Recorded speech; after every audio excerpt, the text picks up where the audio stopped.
The new leader of Professional Fighters League says he's happy to be running the #2 player in the mixed martial arts field, for now.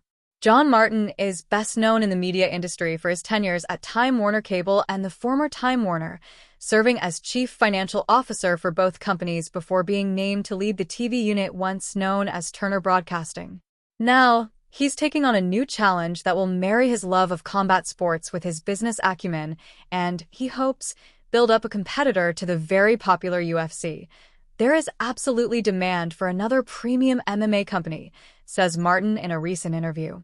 Fans, advertisers, and distributors all want to do more with mixed martial arts, says Martin, but UFC is an established, premium brand that often commands top dollar.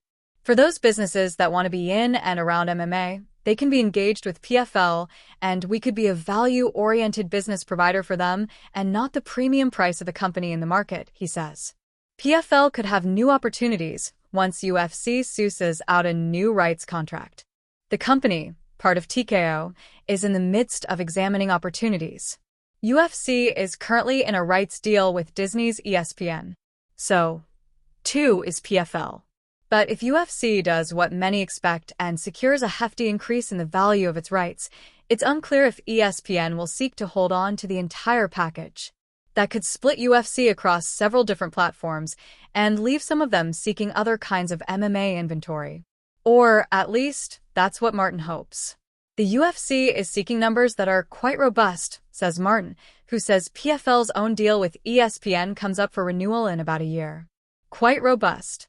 I think for PFL, which is at a considerable discount to that, it's going to provide us a very interesting umbrella to find a very suitable partner where you can be in the MMA business and do it at a more attractive price.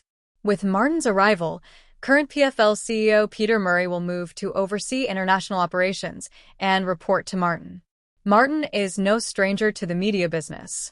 While overseeing Turner, a collection of TV networks that at the time included TNT, TBS, and CNN, he was enmeshed in decisions about distribution, sports rights, and other industry dynamics. He sees a chance to bolster PFL revenue streams tied to rights fees, tickets, advertising, and licensing, among others, using the fact that MMA is attracting to younger audiences that are harder to reach through more traditional programming. He's also something of a combat sports buff. After spending his youth playing soccer, he pivoted in his mid-20s to training in the martial arts, earning a black belt in karate and a blue belt in Brazilian jiu-jitsu. He competed in numerous amateur tournaments through his early 40s. I was not done being competitive and athletic.